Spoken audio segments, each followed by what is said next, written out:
All right, we're going to spend one more week here in Luke chapter 6 because this is a very important, very convicting question from Jesus where he asks us, why do you call me Lord, Lord, and yet you don't do what I say? I think that speaks to all of us at a very deep level, so it's certainly worth spending more time here today. We're going to jump to verse 49, which is kind of, I would say, the opposite of what Jason talked about last week. He talked about that foundation in God, in Jesus, that gives us something to cling to when the storms come, and gave that example of those awesome beach houses, which are built on something firm. Well, today I want to jump to verse 49 and that word but. And as we talk about a lot, anytime you see but, it's a transition between what I would call the hope of God and the worldly way. Normally, after the but is where we get encouraged and saying, but God. Well, here we're talking about the opposite, but this is what it looks like when you don't do what I say. So let's go ahead and read verse 49. It says, but anyone who hears and doesn't obey is like a person who builds a house right on the ground without a foundation. When the floods sweep down against the house, it will collapse into a heap of ruins. Wow.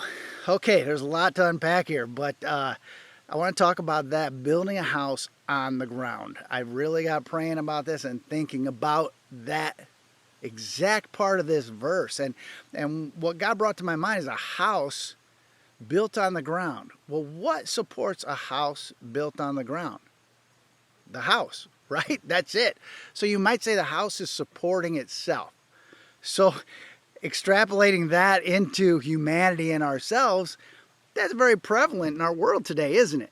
People trying to hold themselves up, people trying to support themselves.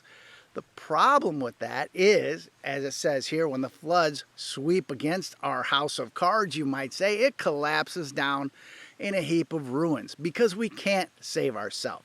If you think about culture and the way that beliefs and views have changed just over the course of our lifetimes. I mean, think back 10, 20 years. Things that were once regarded in one way are now a different way. So culture is always shifting and changing. And if we put our faith in that, it's surely going to collapse one day. We see it all the time.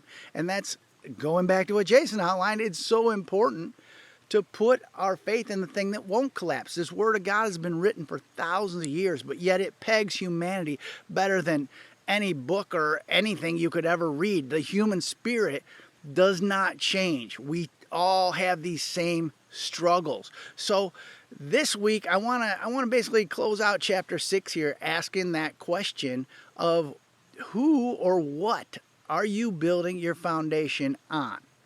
So let me say again, who or what are you building your foundation on? So I'd like you to think about that this week as we head into chapter 7, where we'll start seeing where some people are putting their foundations or where they built their foundations. Have a great week. We'll catch you next time on Wednesday Wisdom.